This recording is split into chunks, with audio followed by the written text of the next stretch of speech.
Okey. Tak apa, boleh. Nama ni siapa ni? Yang guna akaun Fahmi ni, nama ibunya siapa?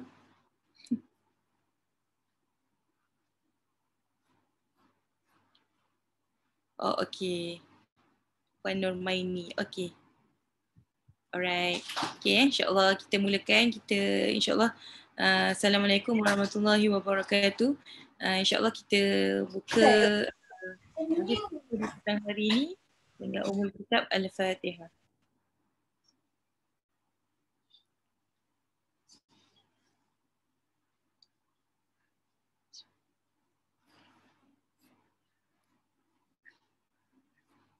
Amin, amin. Ya Rabbal Alamin.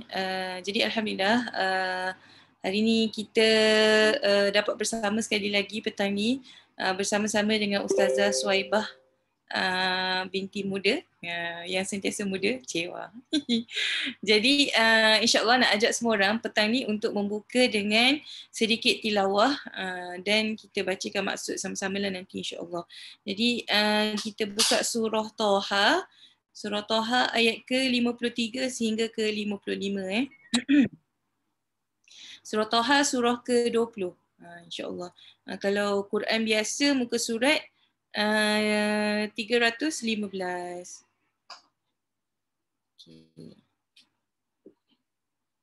Okay. A'udzubillahi minasyaitonirrajim. الذي جعل لكم الأرض مهدا وسلك لكم فيها سبلا وأنزل من السماء ماء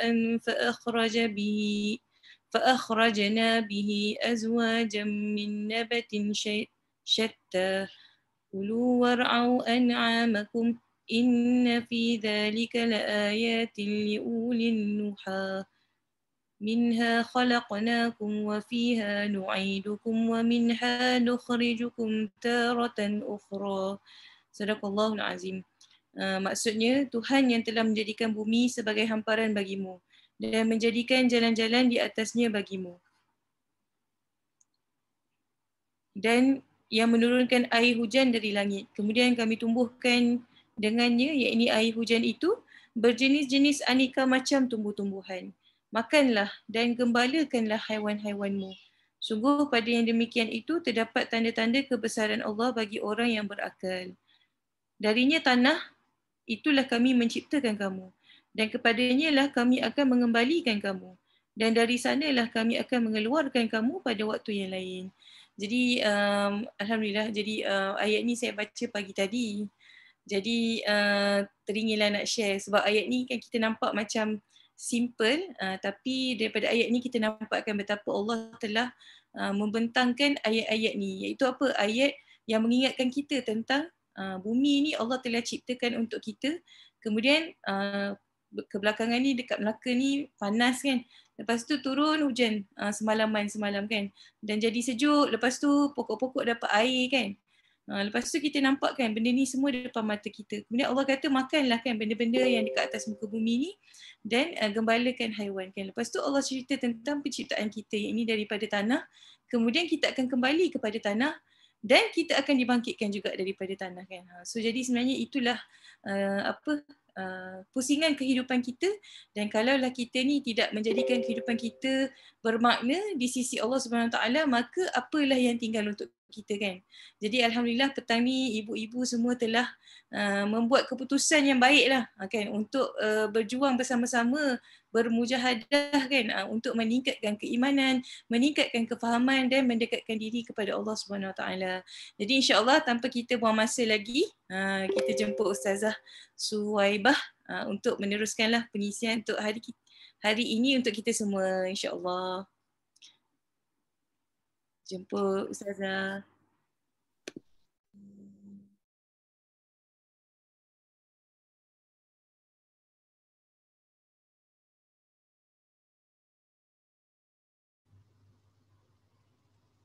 Assalamualaikum warahmatullahi wabarakatuh.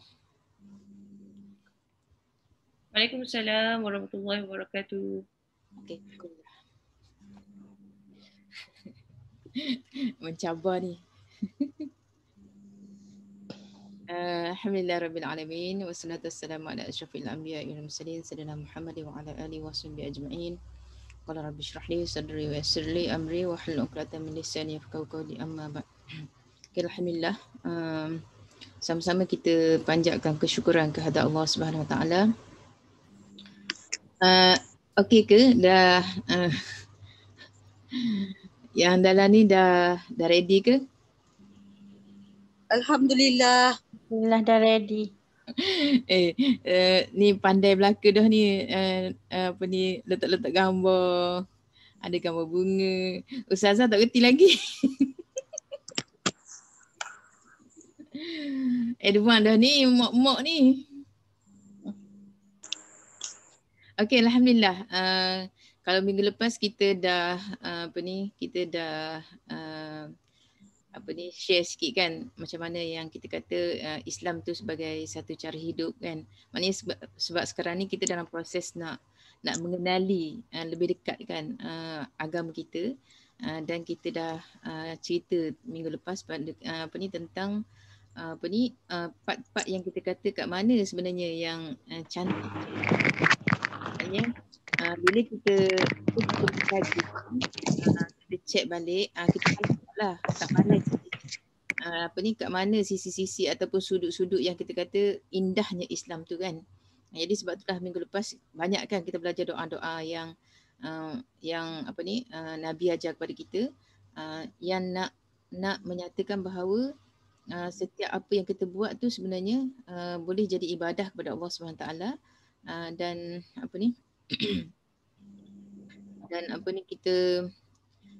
kita boleh kaitkan apa yang kita buat tu dengan kita kata satu rahmat ataupun satu nikmat lah yang diberikan oleh Allah Subhanahu Taala kan. Maknanya semua benda nikmat maknanya apa yang Allah beri kepada kita tu secara percuma je, tak perlu bayar pun, semua tu adalah nikmat daripada Allah Subhanahu Taala untuk kita sebagai hamba kan. Jadi alhamdulillah pada hari ini kita cuba untuk bincang tentang, kita termasuk kan masuk secara lebih dekat dengan Quran yang mana satu surah yang sangat cantik lah. Kenapa saya pilih surah ni? Sebab dalam surah ni sangat banyak lah kita kata benda-benda yang berkaitan dengan kehidupan kita yang secara langsung dia mengajar kita kan. Dia surah tu agak panjang lah. Kenapa? Nanti kalau nak baca surah-surah pendek tu nanti boleh bincang lain lah kan, maknanya dalam diskus lain. Cuma saya nak ambil bahagian-bahagian yang kita kata sangat cantik baru kita nampak rupanya itulah Quran sebenarnya kan. Kenapa Allah Subhanahu Taala turun Quran kepada kita, dan Quran tu kenapa sebelum ni kita bincang yang Quran ni bukanlah sekadar untuk ditilawahkan, untuk dibaca sahaja, tapi sebenarnya Quran adalah sebagai satu panduan kan, satu panduan dalam kehidupan kita seharian sebagai umat manusia kan. Jadi sebab itulah maknanya surah An-Nur ni, kalau kita tahu Nur ni adalah cahaya, okay? surah maknanya khusus surah cahaya. Okey, jadi surah ni adalah surah Madaniyah, iaitu surah yang ayat-ayat dia diturunkan selepas daripada hijrah Rasulullah SAW daripada Mekah ke Madinah. Pernah dengar kan surah ayat Madaniyah dengan ayat Makkiyah? Pernah dengar tak? No. Okay. Ada lagi orang lain? Ada yang tak pernah?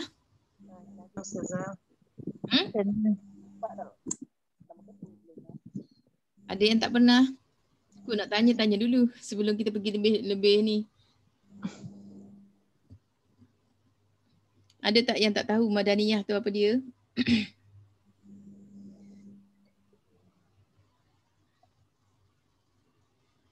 nak cakap buka mute. Tak payah guna. Ada tak yang tak tahu Madaniyah tu apa? Dah pernah dengar Ustazah. Okey. Jadi ayat Quran ni kita ada dua peringkat kan. Sebab kita tahu ayat Quran ni dia turun Jangan cakap terting nampak Siti lah. Malu apa? Okey. Jadi ayat Quran ni sebagaimana yang kita cerita lepas dia turun runcit-runcit kan, turun sikit-sikit. Dia tak turun sebagaimana yang kita terima. Hari ni kita kena dah kitab kan. Maknanya ayat Quran tu dah dikitabkan, dah dibukukan. Jadi ayat Quran turun runcit-runcit, sikit-sikit, berperangkat-perangkat. Maknanya bila berlaku peristiwa, lepas tu turun ayat. Berlaku peristiwa, turun ayat kan. Jadi sebab itulah kita kata masa zaman sahabat tu, masa zaman Rasulullah masih hidup, dan sahabat-sahabat yang hidup sezaman dengannya. Jadi bila turun ayat tu, sebab tu dia terus boleh beramal dengan Quran tu. Sebab turun sikit-sikit kan. Turun sikit-sikit, lepas tu dia boleh terus beramal dengan ayat tu. Jadi itulah kita kata maknanya Quran ni bukan untuk dibaca saja, tapi untuk difahami dan juga untuk mengambil hukum kat situ dan untuk kita buat panduan lah dalam kehidupan kita kan. Jadi sebab tu kita kata kat sini lepas tu Quran ni dibahagikan kepada dua, iaitu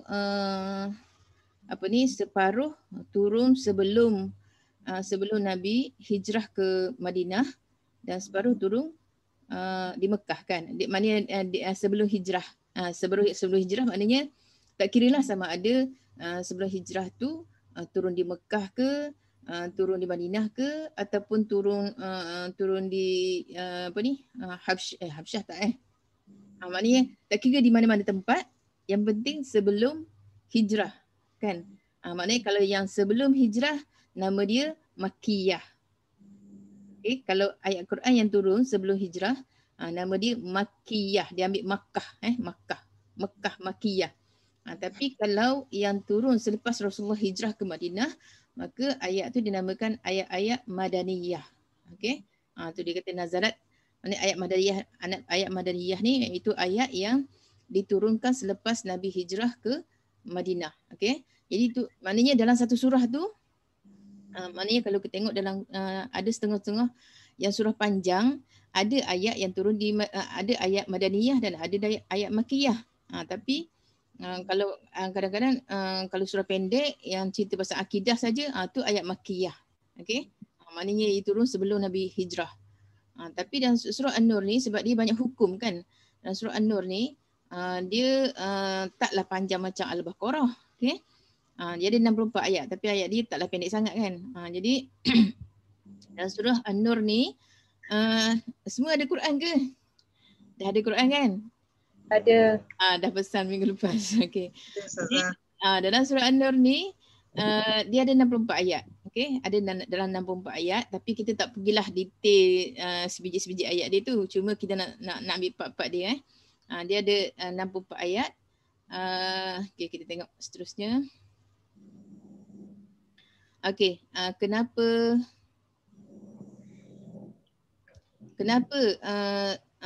dinamakan dengan An-Nur kan? Surah ni kenapa dinamakan An-Nur?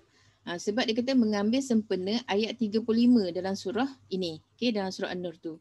Iaitu lafaz An-Nur tu dia berhubung terus dengan nama Allah. Ya, kita tengok surah ayat boleh tengok ayat 35.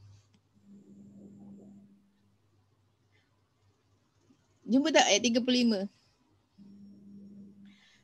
Daripada surah An-Nur tu ayat 35, okey. Kalau tak jumpa tengok di skrin ni.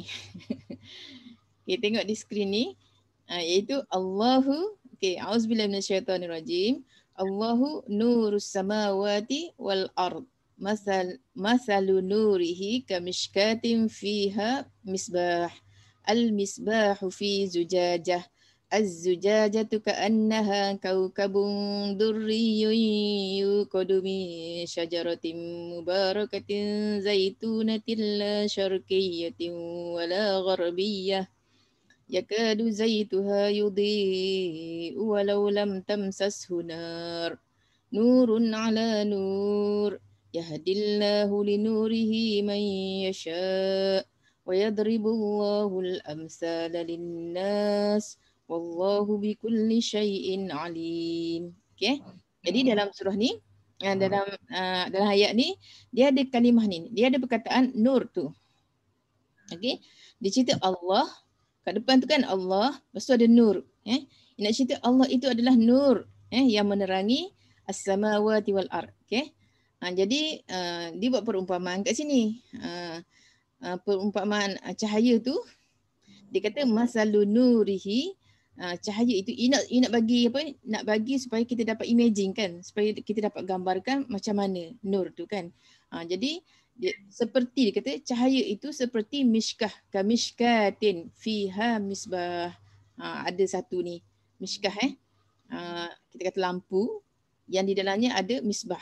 Misbah ni dalam mishkah tu. Ada mishkah, lepas tu ada misbah kat dalam.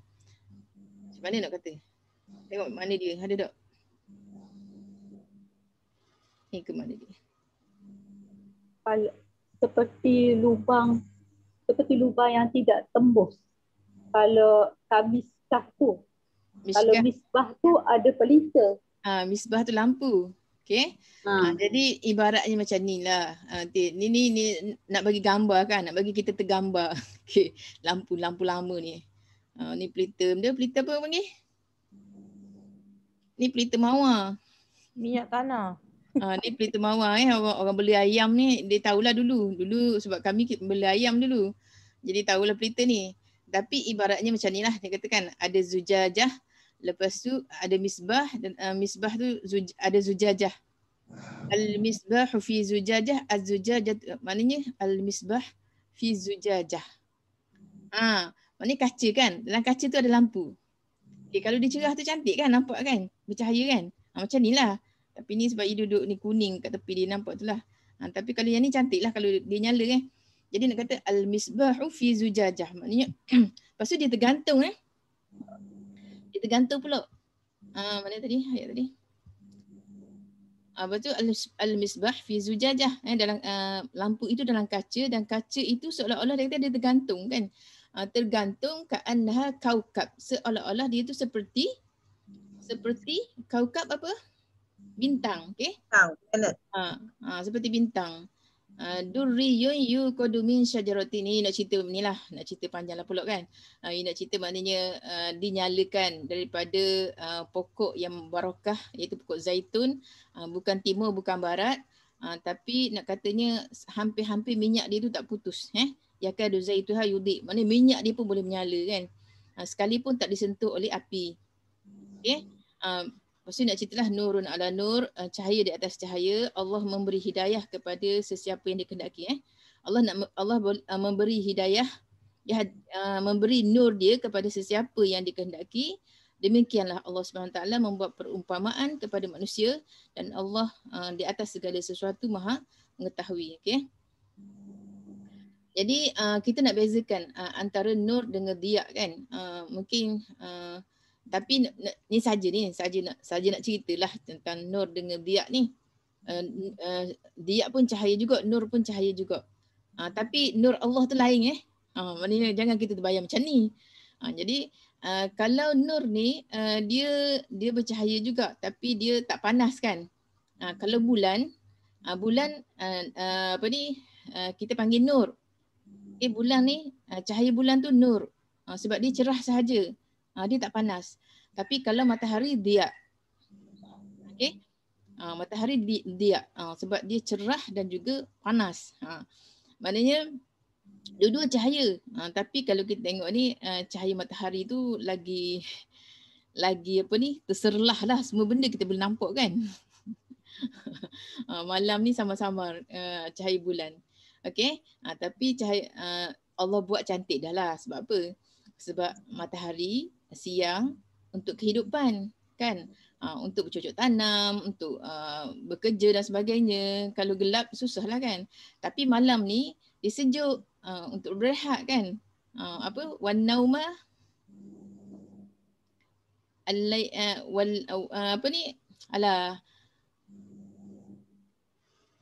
apa cerita dalam surah An-Naba tu? Waja'alna al-laila libasa. Okey. Malam itu sebagai pakaian,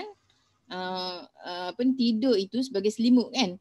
Maknanya dalam surah An-Naba kan, dalam surah Amma Yatasa'alu tu.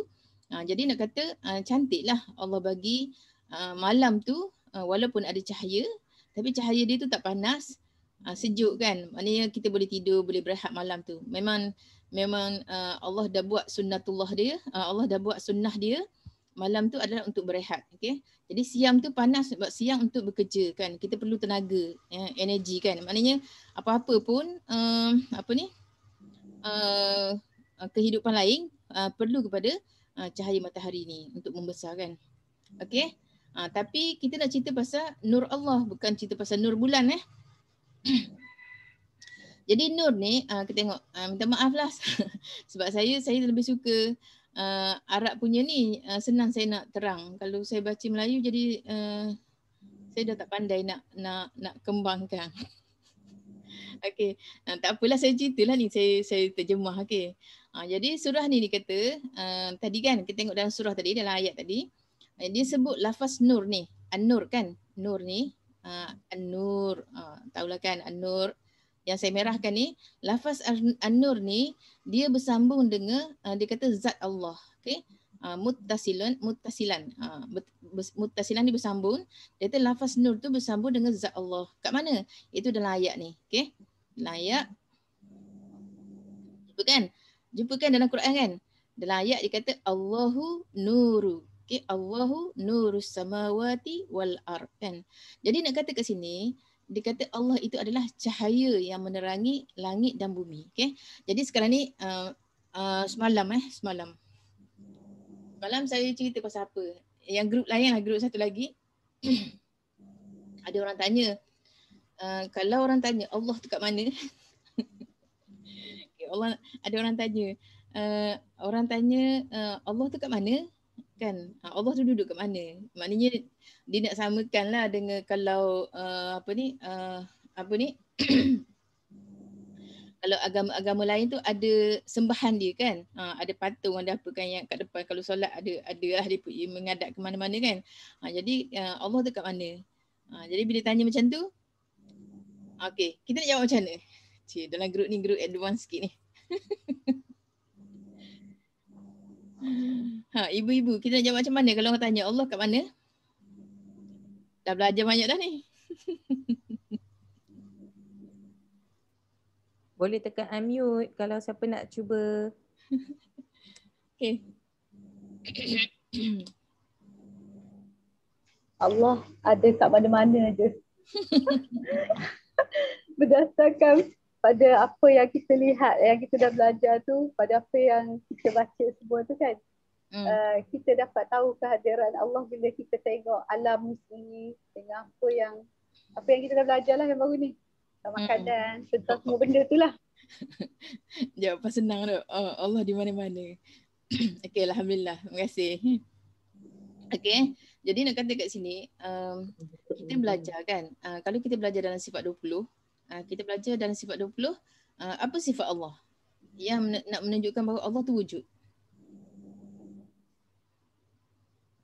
Lihat pada alam ni. Sifat pada alam. Lagi?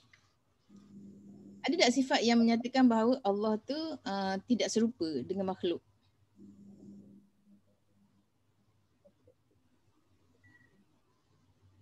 Ada tak sifat Allah yang menunjukkan dia tak sama dengan makhluk?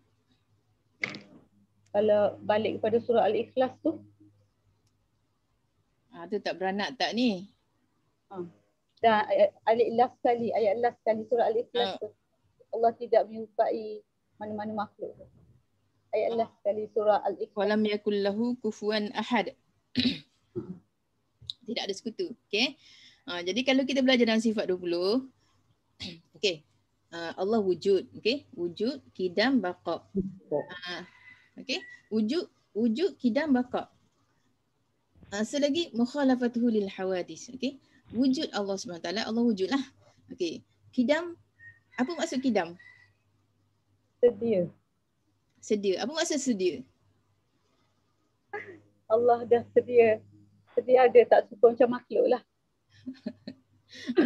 Okay. Maksud kidam Allah, sedia Allah SWT, kidam Allah SWT, kewujudan Allah tidak ada permulaan. Okay. Dia faham ke?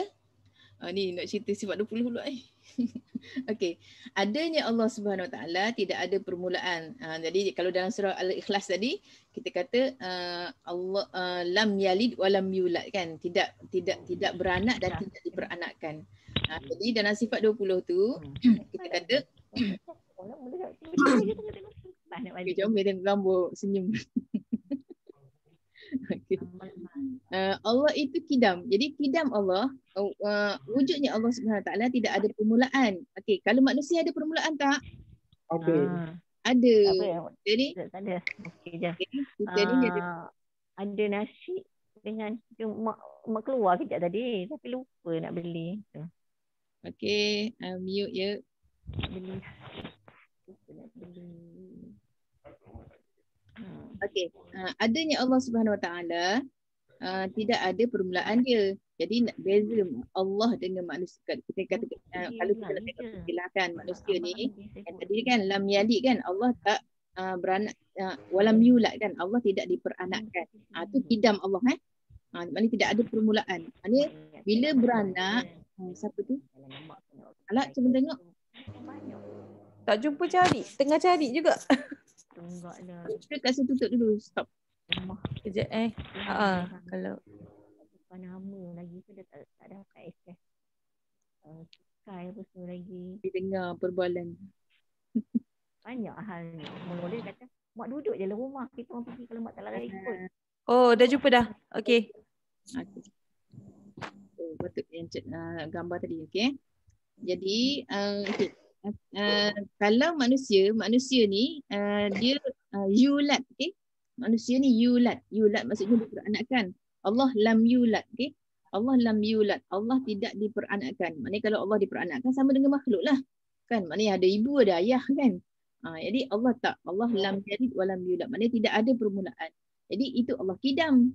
Jadi bila Allah kidam dan Allah baqa, dua-dua ni kan. Dua-dua ni kena dua-dua ada kan. Dia tidak ada permulaan dan tidak ada pengakhiran. Allah baqa baqa maknanya kekal selama-lamanya. Kalau bumi kidam ke? Okey, bumi tak kidam, bumi tak baqa, okey. Bumi ada permulaan dia. Langit pun ada permulaan dia. Maknanya setiap makhluk Allah SWT yang lain ni dia ada asalnya daripada tiada kepada ada kan. Okey. Apa-apalah kita sebut apa? Syurga, neraka, semua tu ada permulaan dia kan. Asalnya tiada, okey. Asalnya tiada diadakan. Bumi pun macam tu. Asalnya tiada diadakan. Jadi semua tu adalah makhluk. Jadi Allah dia tidak ada permulaan, Allah tidak ada pengakhiran. Sebab tu ada kidam, ada baqa. Satu lagi mukhalafatuhu lil hawadis. Okey. Mukhalafatuhu lil hawadis maknanya dia bersalahan dengan segala yang baharu. Okey. Yang tu lah yang apa ni? Jadi lawan dia mumasaluhu lil hawadis. Sama dengan yang baharu. Maknanya kalau Allah diperanakkan, kalau Allah ada permulaan dan Allah ada pengakhiran, maka Allah sama dengan makhluk kan. Jadi benda tu adalah mustahil. Okey? Mustahil bagi Allah Subhanahu Wa Taala. Okey? Jadi yang isu makcik tanya semalam tu, kita kata Allah tu ada kan. Allah tu ada, tapi adanya Allah dia tidak bertempat kan. Sebab kalau ada tempat dia sama dengan makhluk. Kan? Jadi kalau kita sebab Allah tak berjisim kan. Allah tak berjisim, kita ada jisim. Kalau kita ada jisim kita boleh sentuh kan. Apa-apa yang berjisim kita boleh sentuh, kita boleh pegang dia. Tapi Allah tu tak berjisim. Allah ada tapi dia tak sama dengan makhluk. Dia tak ada jisim. Lepas tu Allah tu tak bertempat dan tak bermasa. Okey? Kalau bertempat, kalau kita kata Allah tu istawa alal arsh kan. Allah tu kita kata bertakhta di atas singgasana. Jadi jangan kita bayangkan Allah tu duduk atas kerusi macam raja ataupun sultan. Okey? Jadi itu makhluk, okey? Itu makhluk. Kalau kita bayangkan Allah macam tu, jadi salah tu. Jadi tak boleh bayangkan. Sebab apa? Sebab Allah tu tak ada rupa macam makhluk. Allah kan kita ceritakan minggu lepas kan, minggu sudah tu, Allah melihat tapi bukan melihat dengan mata. Allah mendengar tapi bukan dengan telinga macam makhluk kan. Jadi kalau Allah melihat dengan mata, Allah melihat dengan telinga, dia sama dengan makhluk. Itu mustahil lah bagi Allah. Sedangkan dia pencipta kan. Dia pencipta, dia lebih hebat lah. Macam mana kalau dia macam manusia, macam mana dia nak handle semua tu? Yang kita ceritakan. Nak handle orang beranaknya kan. Yang kita beranak bukan tempat kita je. Dia tempat lain lagi. Lepas tu tumbuh-tumbuhan yang kita cerita pasal benda, biji-biji benih tu kan. biji benih-benih yang keluar daripada bumi tu kan. Banyak tempat kan pertanian. Ada yang apa kita kata hidroponiknya, ada benda yang tanam macam-macam kan. Lepas tu yang dalam lautnya lagi kan. Maknanya apa ni, hidupan dalam laut kan. Tak kira lah sama ada hidupan tu ikan ke ataupun hidupan apa ni, tumbuh-tumbuhan dalam laut ke. Yang dalam hutannya lagi banyak kan. Jadi kalaulah Allah itu melihat dengan mata tu terbatas kan. Macam mana Allah nak uruskan semua? Jadi kita tak payahlah fikir benda tu kan. Maknanya fikir benda tu menyebabkan kita jadi boleh rosak akidah kan. Macam mana. Jadi tak payah fikir kan. Allah tak suruh fikir benda tu. Allah kata tafakkaru, berfikirlah pada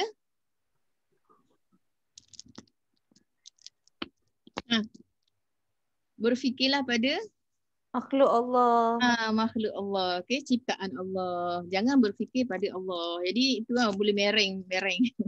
Okay, boleh gila, okay? Kalau orang nak fikir pasal Allah, macam mana Allah, Allah buat macam mana, Allah duduk di mana, benda tu boleh efek kepada hilang akal, okay?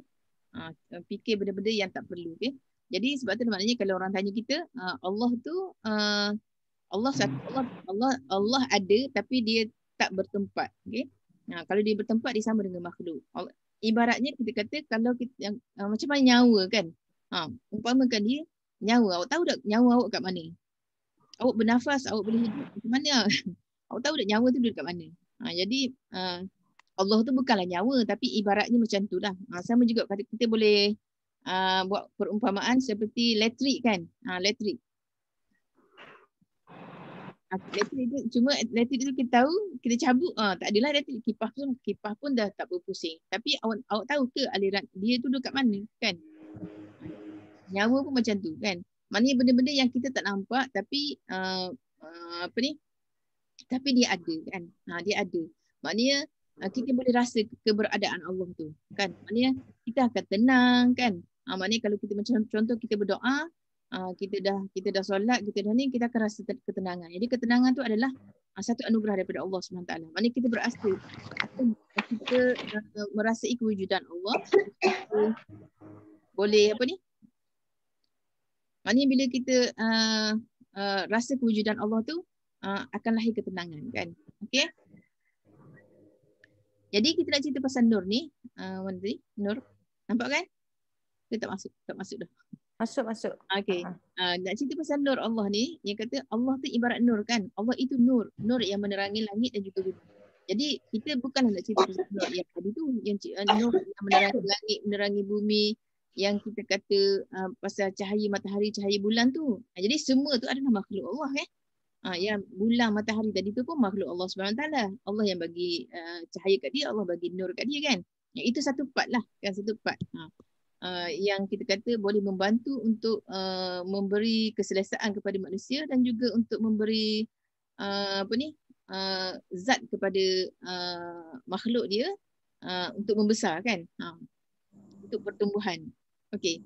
Di sini dia kata disebutkan, Allah sebut, dia kata nur tu, cahaya Allah itu, dia kata kesan dia dia akan dirasai oleh hati manusia, hati manusia dan juga roh. Jadi semua ni dia kata dia akan kita akan nampak itu mumassilah hazil asar fil adab wal akhlaq kan. Jadi maknanya itulah antara nur tu. Nur tu suluhan Allah kan. Jadi Allah datangkan benda ni supaya kita akan jadi cantik kan. Manusia ni akan jadi cantik dalam bab adab-adab dia dan juga akhlak dia. Okey. Jadi itulah yang kata nur tu sebagai panduan lah. Okay? Jadi kat sini dia cerita pasal akhlak akhlak individu, okay, nafsiyah. Maknanya ciri-ciri seseorang tu macam mana kan? Seseorang individu Muslim tu macam mana dia kena berakhlak, kena berkelakuan macam mana? Lepas tu dengan keluarga dia macam mana? Okay? Dengan dalam kelompok dia macam mana?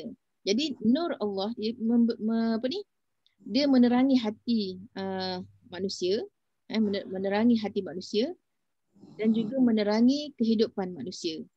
Dan juga dia orang rumah pun masa tu sama Kak Ana apa semua pergi Kak Ana pun lagi.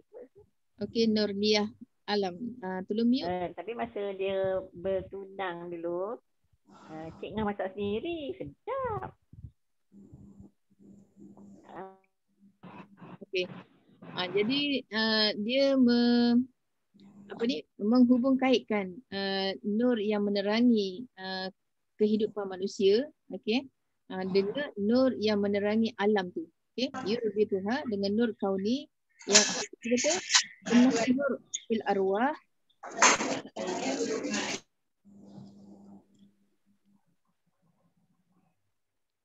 Okey, cahaya yang menerangi alam dan juga cahaya yang menerangi manusia ni dia kata saling bertaut, saling bertaut, yang mana dia kata semua tu adalah kita mustamidah kulluha min zalika nur. Maknanya semua tu dapat cahaya daripada Allah SWT. Jadi kita Ustazah, maaf, boleh ulang balik tak? Nur Allah menerangi hati manusia dan kehidupan manusia. Lepas tu Ustazah explain apa yang tadi saya tak dapat. Selepas itu. Yang ni. Ya, atas ke yang bawah? Selepas nur Allah menerangi hati manusia dan kehidupan manusia. Selepas tu Ustazah explain apa? Berapa dapat? Maaf ya Ustazah. Oh, sebab dia ada gangguan tadi. Okey. Jadi nak kata antara yang kita kata nur kan, kalau kita cerita pasal nur ni saya kefahaman kefahaman daripada ni lah. Nak cerita suci-suci ni macam tak sesuai juga.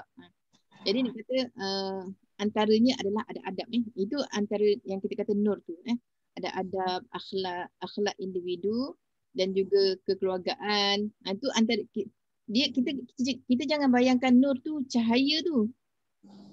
Okey. Kita jangan bayangkan cahaya yang benar-benar yang suluh tu. Tapi dia kita kata simbolik apa Okey.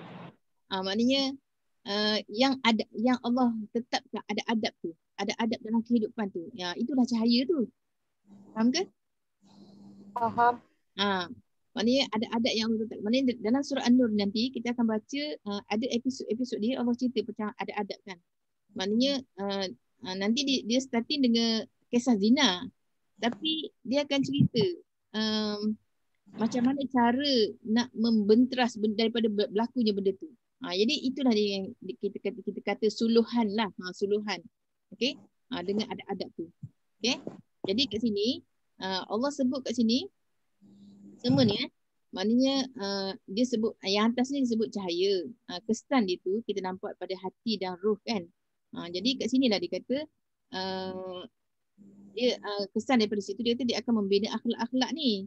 Jadi antara akhlak tu, adab dan juga akhlak tu iaitu adab yang individu, adab dan akhlak individu, adab akhlak kekeluargaan.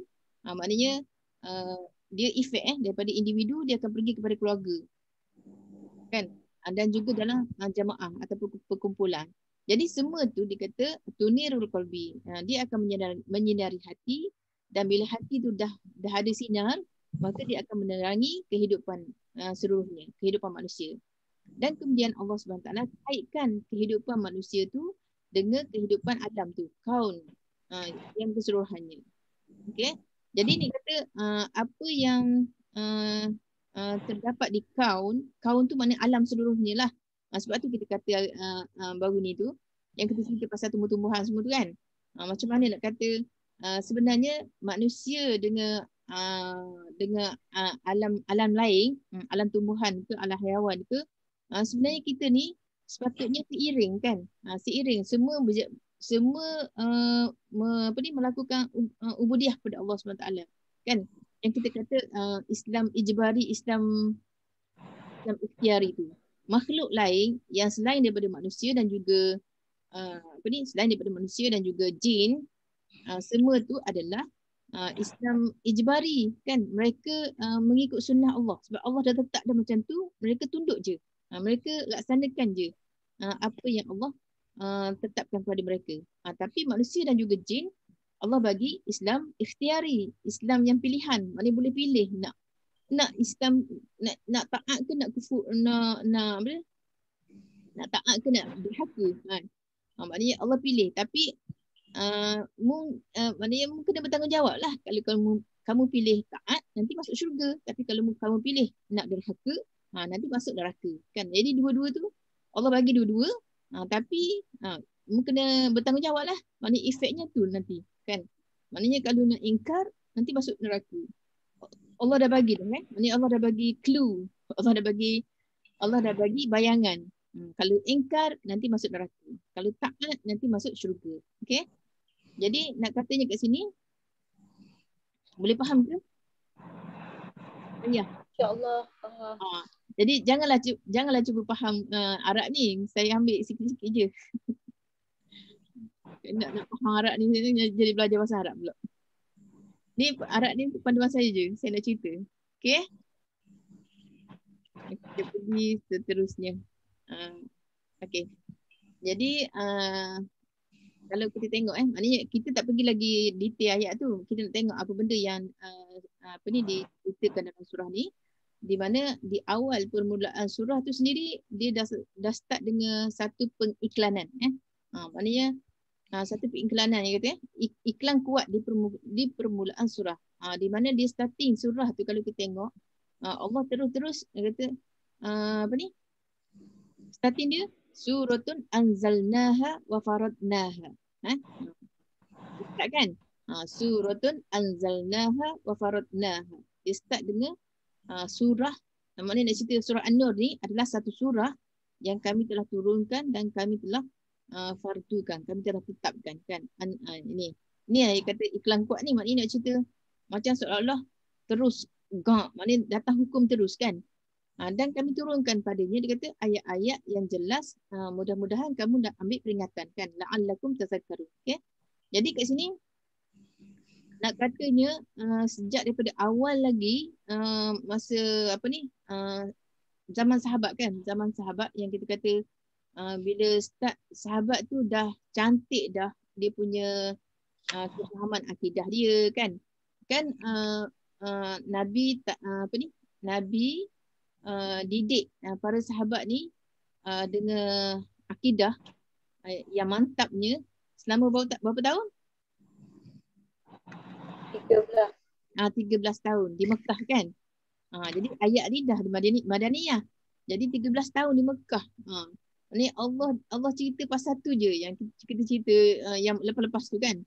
Cerita pasal ni pasal akidah lah, nak supaya cantiknya pegangan mereka, cerita pasal akhirat kan, maknanya cerita pasal cerita pasal semua benda yang berkaitan pasal umat-umat terdahulu kan, umat-umat yang ingkar kan, yang ingkar tentang perintah Allah, yang langgar peraturan, yang derhaka kepada nabi-nabi yang diutuskan, ini semua tu kan, maknanya Allah turunkan bala disebabkan mereka derhaka kepada Allah dan tak taat kepada Rasul yang diutuskan kepada mereka kan. Jadi semua tu itu berkait dengan akidah kan.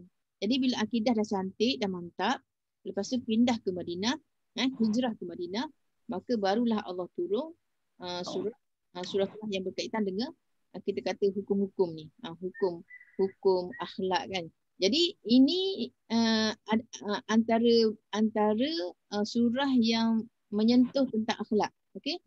Menyentuh tentang akhlak. Jadi sebab tu mana kalau tengok dalam surah An-Nur ni sangat-sangat dia kata mengambil berat ihtimam Al-Quran bil unsuri al-akhlaqi. Maknanya Al-Quran sangat-sangat mengambil berat dia kata tentang faktor akhlak dalam kehidupan.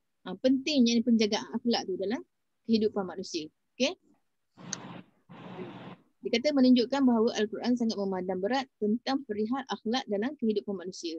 Jadi hal ini dia kata sangat berkait rapat dengan keimanan yang telah ditanamkan ke dalam jiwa seseorang itu. Okey?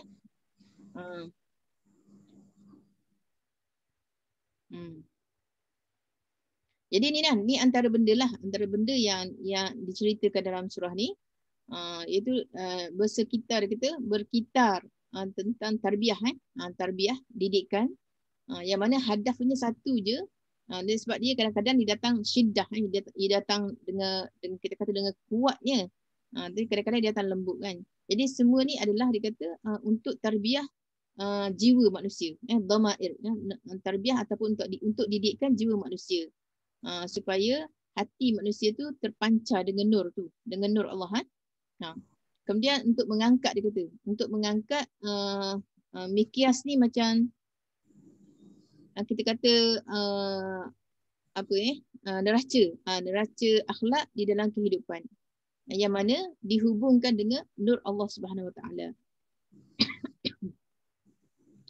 Kemudian seterusnya dia kata kemudian surah ni sendiri dia kata tatadakhul al-adab, mana dia masuk dalam part menceritakan tentang adab nafsiyah al-fardiyah, kan, maknanya ada adab individu, ada adab individu, kemudian ada adab usrah, bait, ada adab dalam rumah, ada adab usrah, kemudian ada adab dalam satu kelompok, jemaah, dan juga ketua dia. Semua tu tak kira dah sama ada individu ke ataupun rumah ke, ada rumah, aturan rumah usrah. Jadi semua tu dikata semua berhubung, muttasilah, semua bersambung dengan nur yang satu, cahaya yang satu, itu nurullah. Okay? Jadi sebab itulah dikata nur Allah tadi telah asyraqat bihi az-zulumat, dia telah menerangi kegelapan. Maknanya sebab dia cerita dulu kan dia cerita dulu masa zaman sebelum kedatangan Islam tu kan teruk masyarakat jahiliah kan, dengan bunuh anaknya, dengan zinanya kan, bunuh anak perempuan kan. Sebab apa? Sebab pada mata orang Arab jahiliah pada masa tu, anak perempuan ni akan membawa malu kepada keluarga. Jadi sebab itulah sebelum dia besar tu dibunuh siap-siap kan. Lepas tu kalau kita tahu perempuan pada masa tu menjadi barang dagangan yang boleh bertukar ganti kan. Bahkan perempuan ni dilacurkan, didagangkan kan. Jadi itu antara kegelapan, kegelapan ataupun teruklah jahiliah pada masa tu, yang kita kata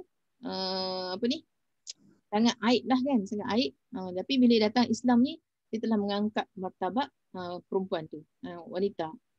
Okay? Jadi dia kata datangnya nur Allah ini, dia kata telah menggemerlapkan ataupun memberi cahaya kepada bihi zulumat, menerangi kegelapan tu, sama ada di langit dan juga di bumi, dan juga hati manusia, dan juga dhamair, dalaman manusia, nufus dan juga arwah, maknanya jiwa manusia dan juga roh manusia, semua dapat cahaya, cahaya daripada Allah Subhanahu Wa Taala tu. Okey, ini nak cerita dalam surah ni, dia ada 5 bahagian. Dalam surah ni ada 5 bahagian. 5 bahagian apa? 5 episod. 5 episod Halak Ashwat 5 bahagian kot rasa. Ashwat tu Okey. Syautul awal, ni yang pertama syaut yang pertama dia nak cerita tentang penjelasan tentang bayan hadduz zina. Okey. Mungkin sebelum ni kita tahulah, kita bila sebut zina ni kita tahulah zina kan. Zina tu macam mana?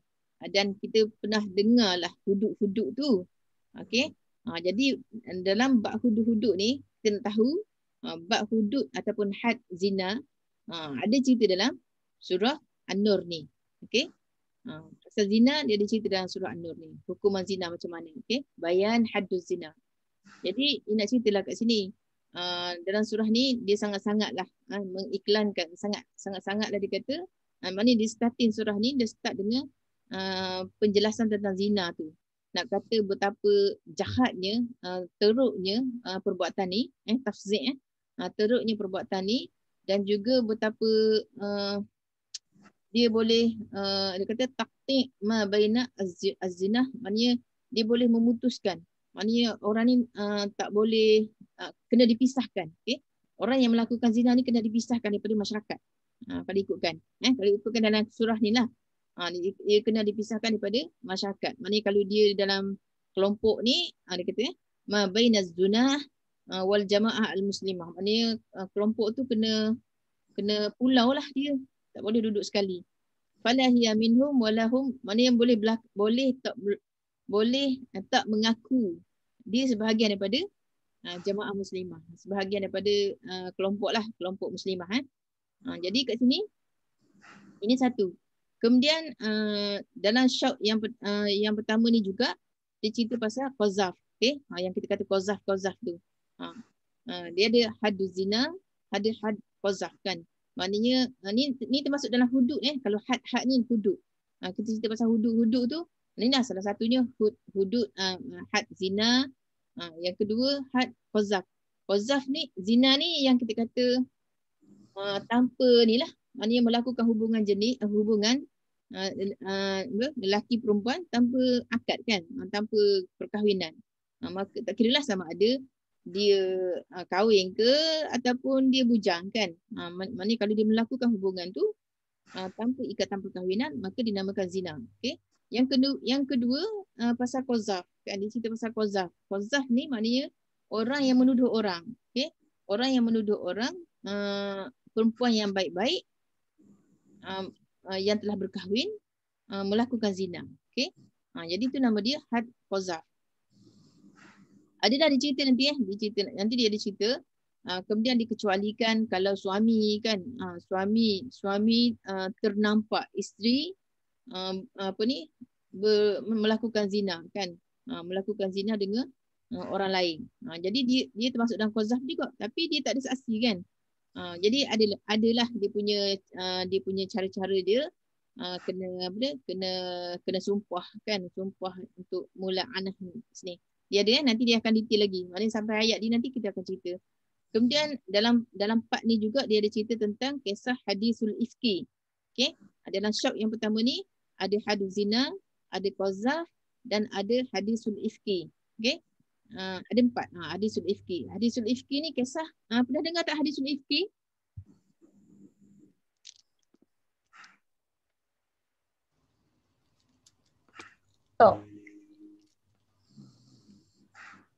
Tak ada siapa pernah dengar hadisul ifki.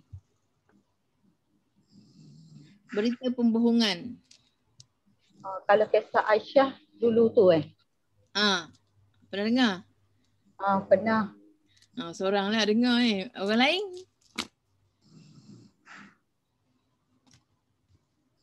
Pernah dengar Ustazah. Okey. Alhamdulillah. Nanti kita cerita. Sampai masanya kita cerita. Okay? Kisah dulu. Maknanya banyaklah kan. Banyak sangat dalam Quran ni.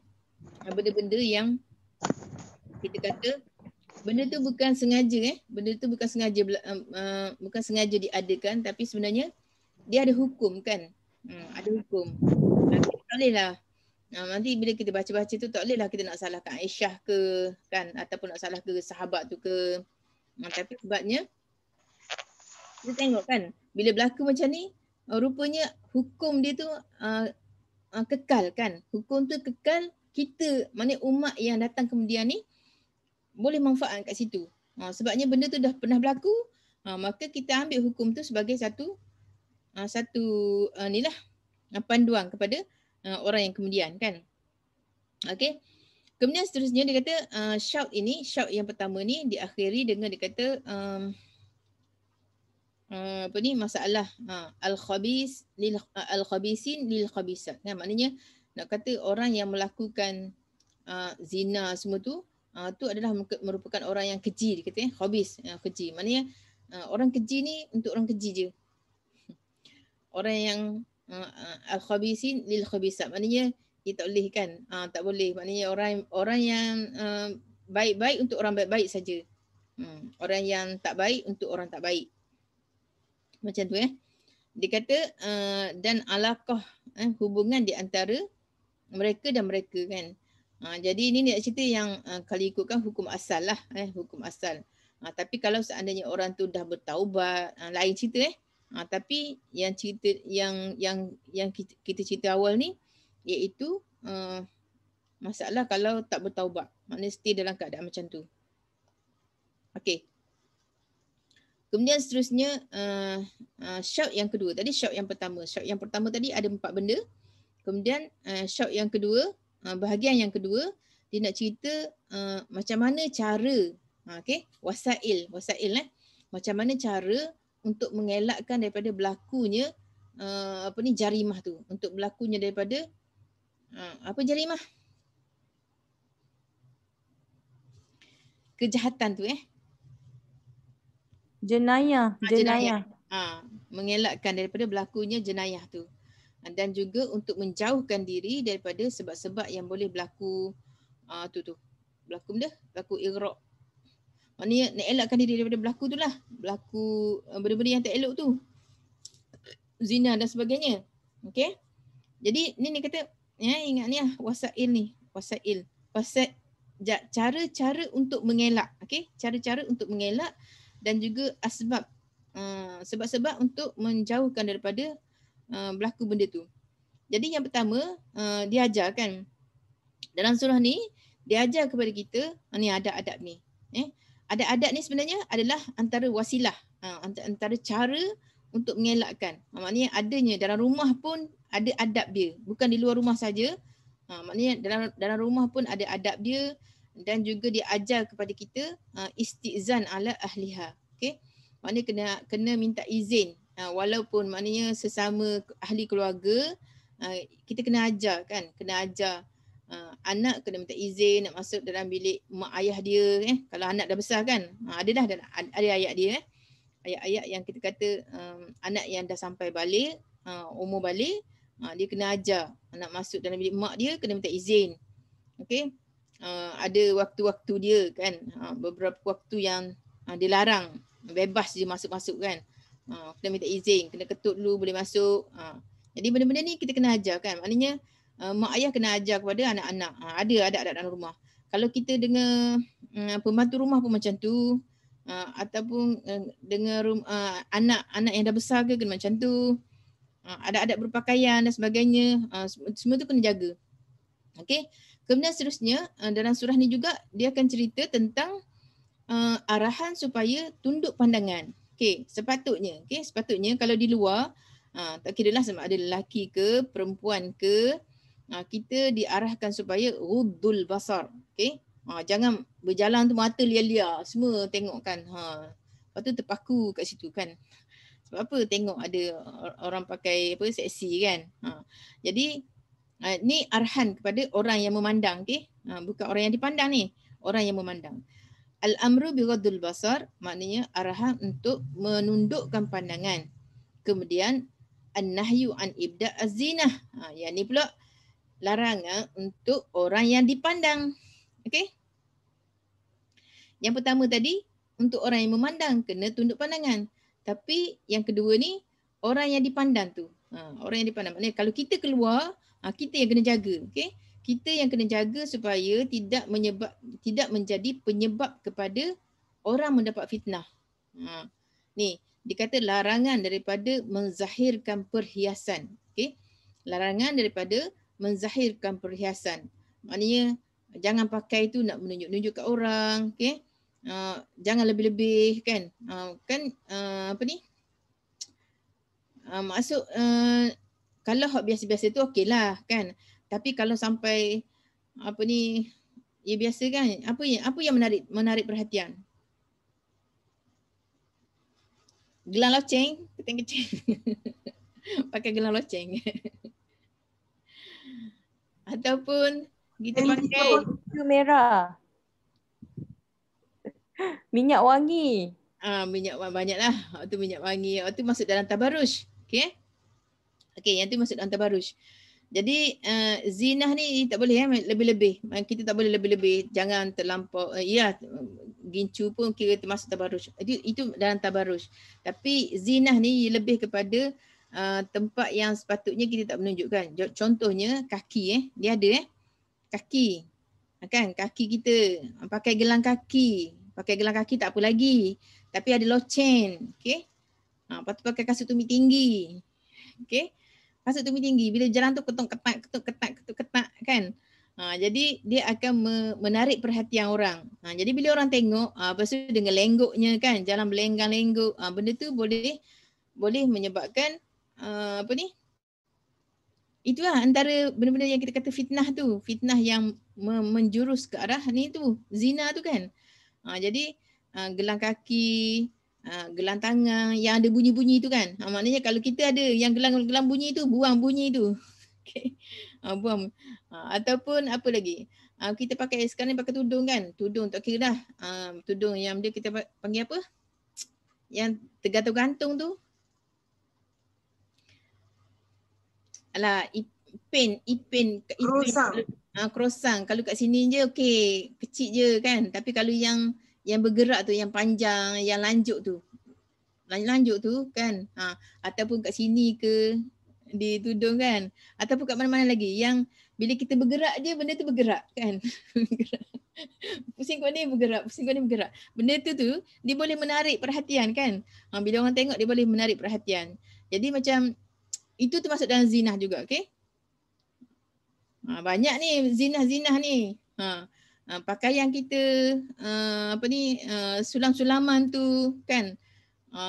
Jangan berlebihan lah. Sikit-sikit boleh lah. Tapi kalau berlebih sangat sampai rasa macam artis kan. Lepas tu bunga timbul pula kan.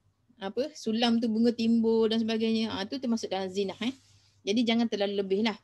Dia zinah dalam rumah tak apa. Tapi jangan zinah di luar rumah. Itu larangan. Sebab dia kata ni dilarang daripada menzahirkan perhiasan kepada orang yang haram. Orang yang haram apa? Haram kahwin. Maharim. Maknanya orang yang haram melihat perhiasan kita. Kalau dalam rumah suami tengok, ayah tengok, anak-anak tengok tak apa. Tapi jangan di luar. Okay? Jangan di luar rumah. Okay. Jadi ingat satu larangan, satu suruhan supaya tunduk pandangan bagi orang yang melihat ni. Bagi kita kena tunduk pandangan. Yang kedua, kita dilarang daripada menzahirkan perhiasan kepada orang yang ni lah. Tak kira lah kita orang berumur ke tak berumur ke kan. Tapi kita jangan menjadi penyebab kepada orang dapat dosa kan.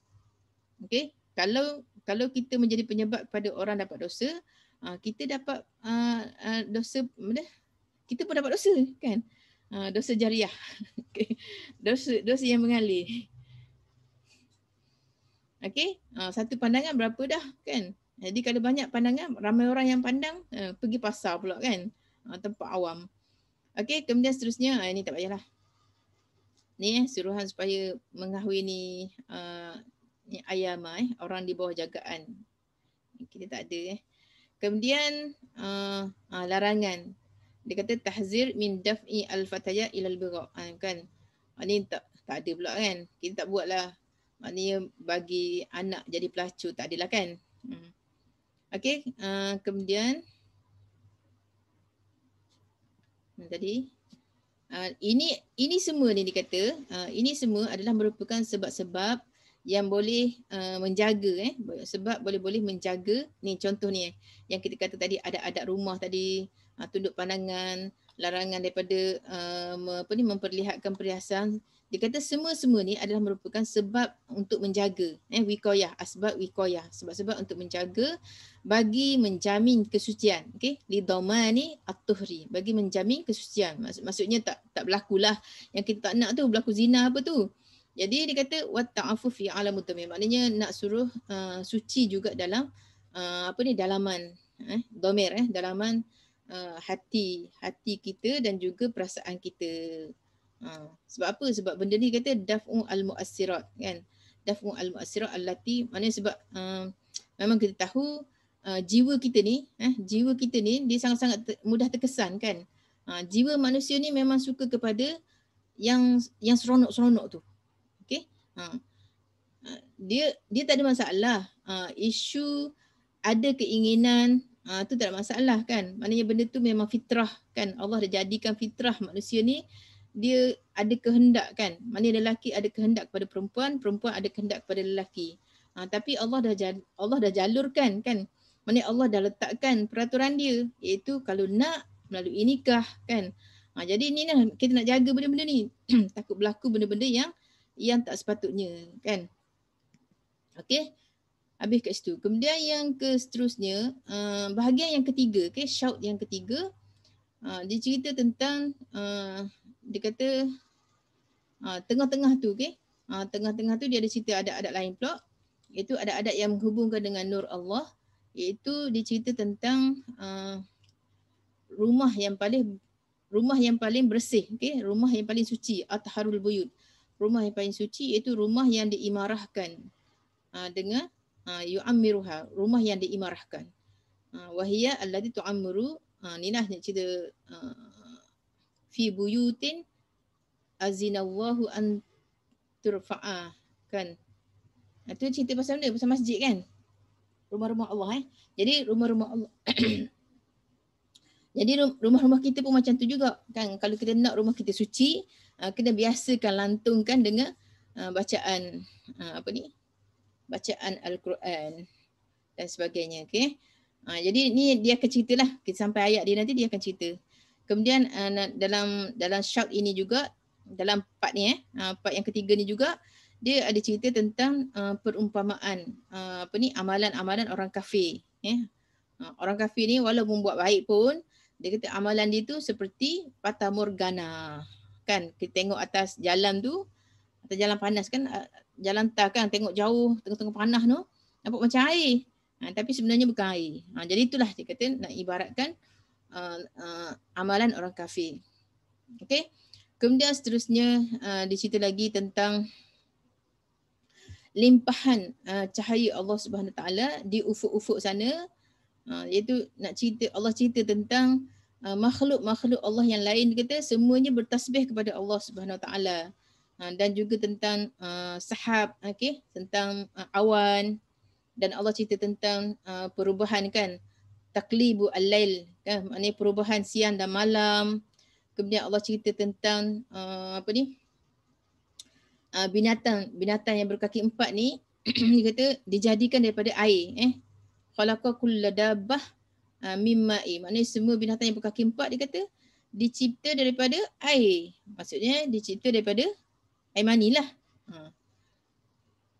Kemudian seterusnya dia cerita tentang summa ikhtilaf ashkal, maknanya nak cerita semua makhluk Allah Subhanahu Taala ni yang ada di atas muka bumi ni, dia kata yang macam-macam, dia kata ikhtilaf ashkal, macam-macam bentuk, dia kata macam-macam tugasan, macam-macam jenis anwa' dan juga macam-macam jenis. Semua ni dia kata dibentangkan di atas permukaan bumi ni, ma'rud dibentangkan di atas permukaan bumi, permukaan kaun ini, kata lil basair kan, untuk kita lihat dan untuk kita berfikir kan.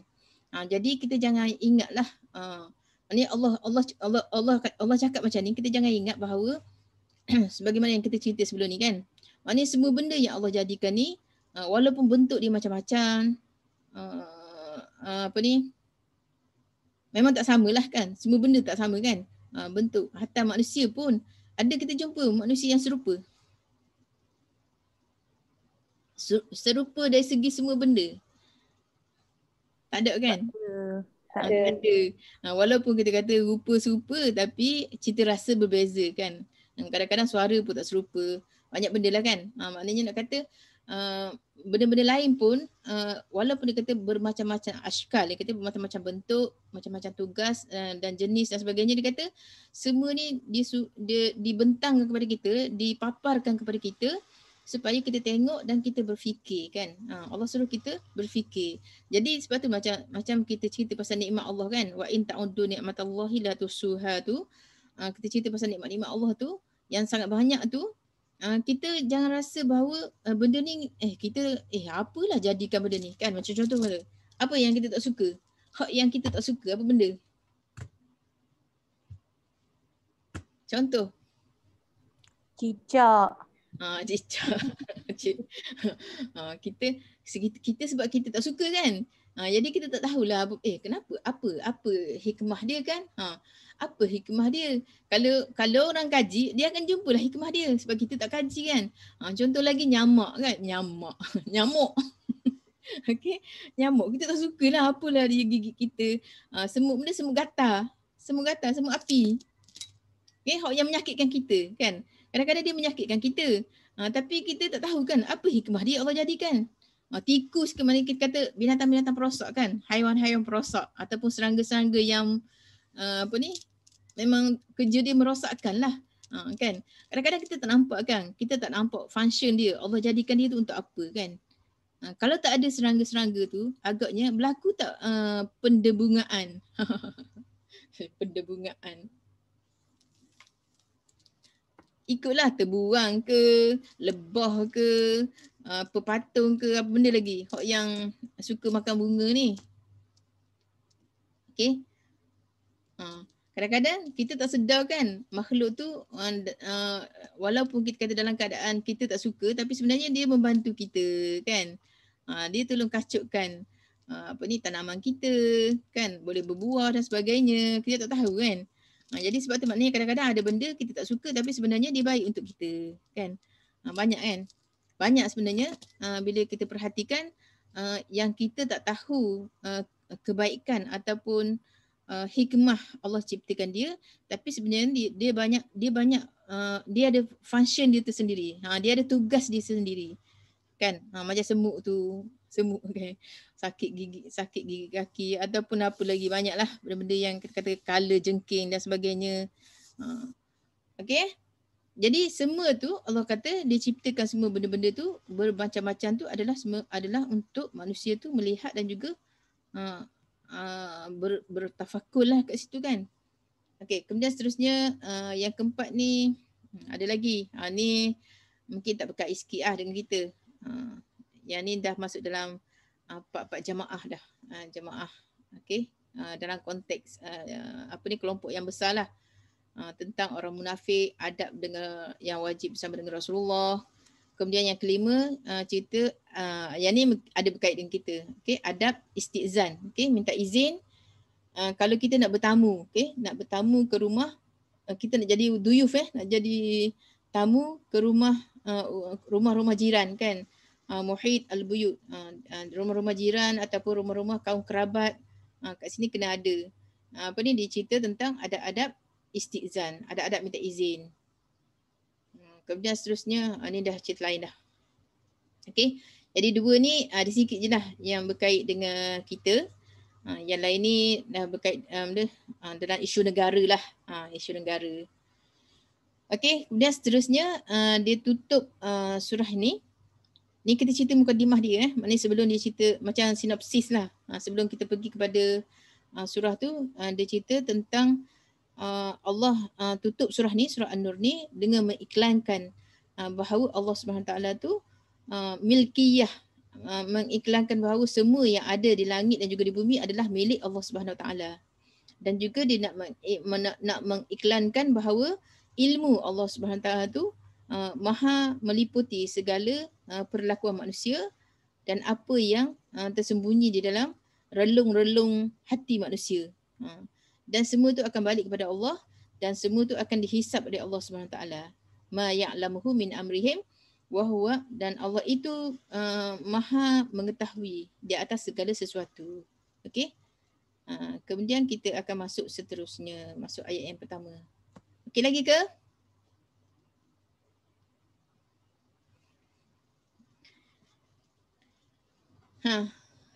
Ke mana?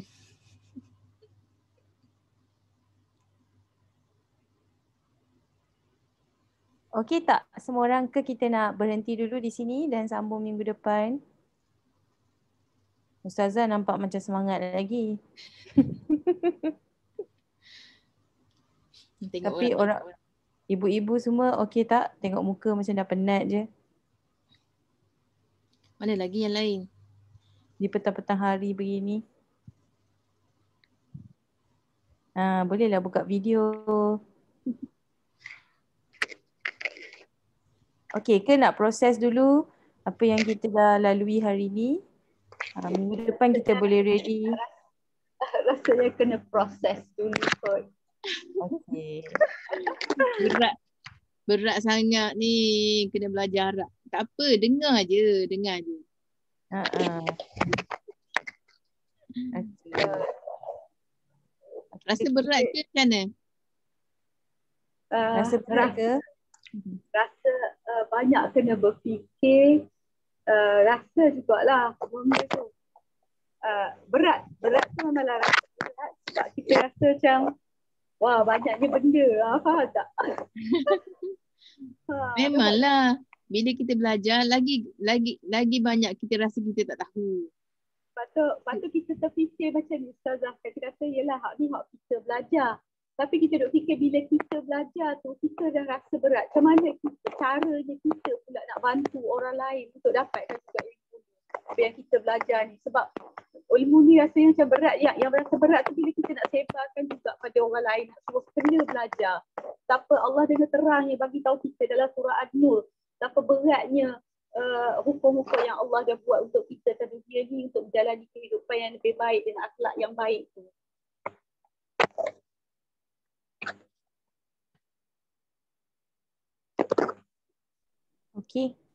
Okey, jadi Ustazah okey ke kita stop dulu, kita ambil feedback dulu, okey tak? Boleh. Boleh ke siapa-siapa nak kongsi apa perasaan lepas kita lalui sinopsis hari ni kita sempat lalui sinopsis 5 bahagian yang ada dalam surah An-Nur yang kita bakal kupas satu persatu nanti bersama dengan Ustazah. Jadi setakat ni ada tak yang nak kongsi apa perasaan dia bila dah tahu sinopsis ni dulu? Silakan. Jangan malu-malu. Ustazah, yang satu cakap tentang sinopsis pertama yang Ustazah cakap tadi tentang hukum tentang zina tu kan. Yang kita rasa berat tu bukan apa Ustazah. Bila kita bayangkan keadaan sekarang dengan keadaan sekarang ni, benda tu dah jadi macam biasa dan orang tu pandang benda tu cara remeh, sedangkan betapa beratnya Allah memberatkannya dalam Quran tu. Yang tu kita jadi rasa berat tu. Tu yang saya faham tu. Belum pergi detail lagi ayat tu. Tapi sebelum tu adalah baca, masa Ustazah dah pesan tu cakap minggu depan kan, tadi adalah saya terbaca surah An-Nur ayat 1 hingga 10 tu kan. Kita dah rasa takut dah dengar macam tu. Okey. Terima kasih. Orang lain? Kita bukan nak menakutkan maknanya benda ni cuma kita nak tahu kan. Mungkin takut ada orang kata-kata kan apalah maknanya. Kan dulu kan sebenarnya pernah orang cakap hudud ni kata PAS punya lah apalah kan. Okay, kita bukan nak backup PAS tu. Tapi nak katanya kat sini kita nak kena faham ini hukum daripada Allah kan. Sebenarnya hukum daripada Allah memang ada dalam Quran pun. Yang kita tak tahu tu sebab kita tak baca Quran, kita tak memahami Quran. Kita baca Quran tapi kita tak cuba untuk faham Quran tu kan. Dia sebenarnya sebab memang ada dalam Quran pun. Cuma yang tak terlaksana hukum tu sebab kita ni bukan negara Islam kan. Kita katalah nama negara Islam kan, tapi kita tak boleh kan selagi mana kita tidak ada khilafah Islam. Sebab tu kita tak boleh tak boleh melaksanakan hukum tu kan. Nanti adalah tangan-tangan gaib tu kan. Kalau nak laksanakan tu ada tangan-tangan gaib tu sebab kita masih dijajah kan. Walaupun kita kata perlembagaan kita Islam, dia jadi macam memang nak kena bagi faham betul-betul lah kepada rakyat kesemuanya, barulah kita boleh balik pada Islam tu. Jadi ni salah satu cara lah kan. Kita nak cuba terokai, nak cuba terokai Al-Quran tu sendiri dan nak faham sebenarnya apa sebenarnya kan.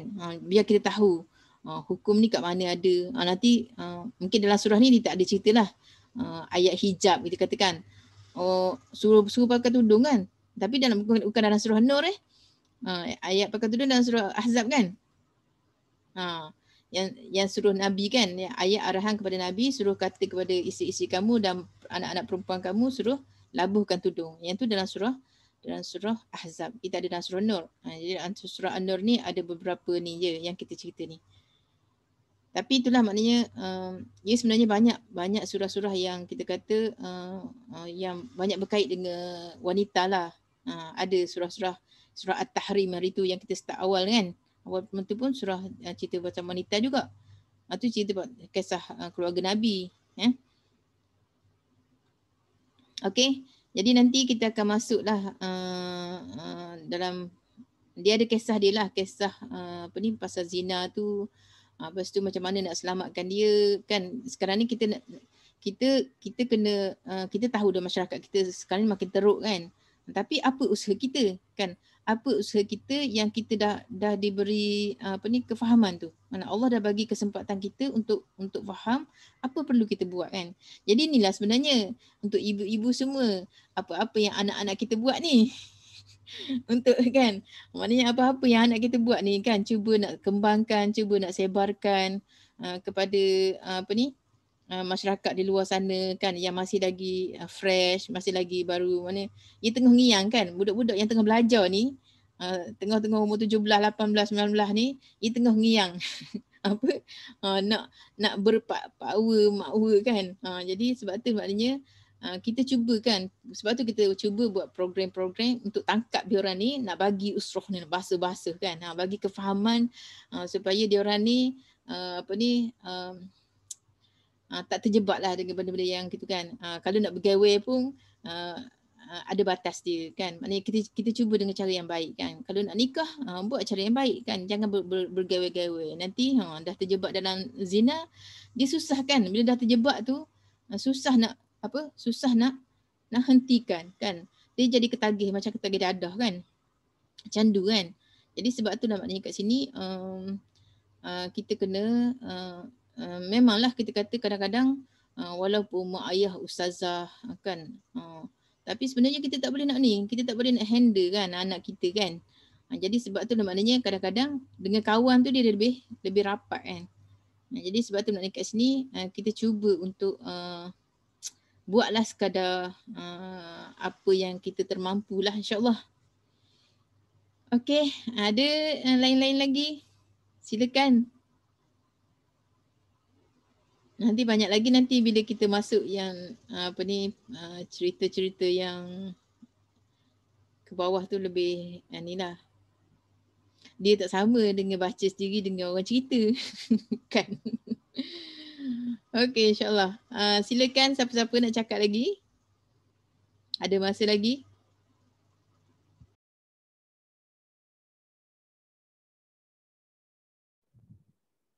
Makcik Majidah nak cakap apa-apa ke tu? Kalau nak cakap saya boleh unmute kan?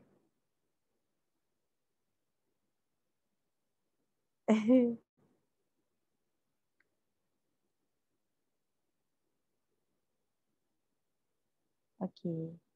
Okey, tak apa. Ada siapa lagi yang nak cakap sebelum kita tangguhkan? Naziah, mak siapa? Oh, ada anak tepi. Mak nak cakap.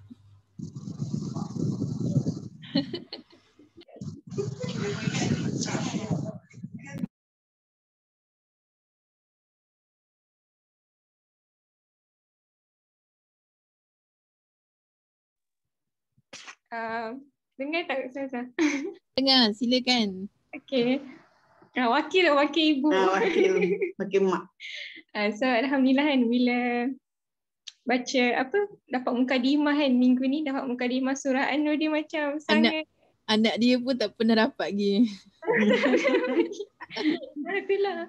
Rasa amazed lah bila dapat mukadimah ni, macam mana bila kita baca tu sekali pintas je kan baca, tapi bila masuk mukadimah pun sangat luas lah apa yang Allah nak cuba sampaikan dalam surah An-Nur ni kan. Especially bila dah situasinya selepas hijrah kan, yang mana orang-orang Islam time tu dah ada dah ada iman yang kuat lah untuk menerima perintah daripada Allah kan, macam tu. So macam mungkin ibu-ibu kat sini juga layak lah kan untuk mendapat mendapat hidayah ataupun dapat apa arahan yang Allah nak cuba sampaikan lah kan, macam tu dalam surah An-Nur ni.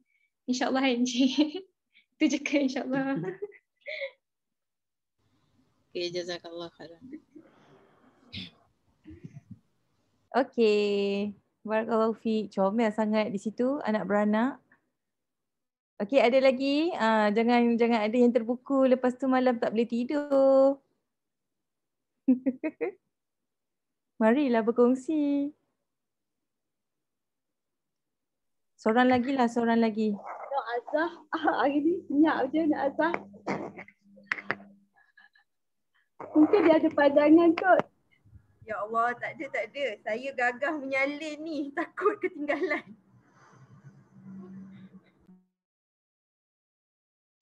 Apa nanti boleh ulang dengar. Betul. Masya Allah, banyak dah nota dia tu. Banyak sangat yang tak faham pun ada. Tak apa, nanti bila-bila masa boleh dengar balik. Okay, recording kita akan upload dekat YouTube nanti. InsyaAllah. Terima kasih. Sama. Okay, tak ada Okay, tak ada. Mama macam jeling-jeling je tu. Tak ada. Okay. Ibu nak share apa-apa Ibu? Ibu Aida Bujang.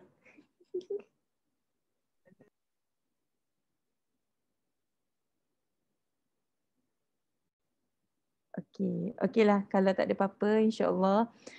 Jadi kita telah melalui lah, saya recap sikit, insya-Allah kan 5 pusingan lah yang tadi Ustazah baru share, tapi saya paling saya pun pernah lalui sedikit, ya ke? Pernah lah baca surah An-Nur ni dan pernah lalui sikit lah. Macam selalu kita bayangkan cahaya tu macam cahaya lah kan. Tetapi khususlah bila Allah menurunkan surah An-Nur ni, cahaya yang dimaksudkan tu adalah bagaimana Allah ni menurunkan ayat-ayat Quran tu untuk mengatur peradaban kehidupan kita kan. Itulah sebenarnya cahaya yang Allah maksudkan kan. Bila mana Allah ni menyusun atur kehidupan kita dengan pengetahuan Allah, dengan rahmat dan kasih sayang Allah, maka manusia ni mendapat kemuliaan kan. Manusia ni mendapat pengiktirafan dan pembersihan secara keseluruhannya, dari sudut hati, dari sudut akhlak, dari sudut kehidupan, dari sudut kebersihan dalam sesebuah nasab dalam keluarga tu kan. Dan seterusnya pembersihan pada masyarakat dan mujtama' Muslim tu secara keseluruhannya. Jadi itulah sebenarnya nur Allah kan. Penjagaan dan pemeliharaan Allah ke atas umat Islam kan. Jadi sebenarnya kan sayanglah kan bagi manusia yang tidak ada cahaya daripada Allah. Bukan kata cahaya matahari, tetapi sebenarnya adalah kefahaman dalam Al-Quran yang sepatutnya kita apply dalam kehidupan kita dalam setiap hari. Jadi insya-Allah lah, sebenarnya sangat tak sabar nak dengar pusingan-pusingan seterusnya kan, ayat-ayat yang seterusnya yang Kak Su akan cerita selepas ni. Jadi insya-Allah nantikan sesi kita minggu depan. Dan kita akan mula masuk ke ayat yang pertama lah dalam surah An-Nur. Jadi insya-Allah kalau tak ada apa-apa lagi, kita tangguhkan hari ini dengan tasbih kafarah dan suratul Asr. Subhanakallahumma bihamdika asyhadu an la ilaha illa anta astaghfiruka wa atubu ilaik. Bismillahirrahmanirrahim. Wal 'asr. Innal insana lafi khusr illa allazina amanu wa 'amilus solihat wa tawasaw bil haqqi wa tawasaw bis sabr. Barakallahu fiikum kepada semua ibu-ibu dan terutama sekali yang berbahagia Ustazah Suhaibah, insya-Allah. Semoga semua orang sihat dan diberikan kebaikan yang banyak.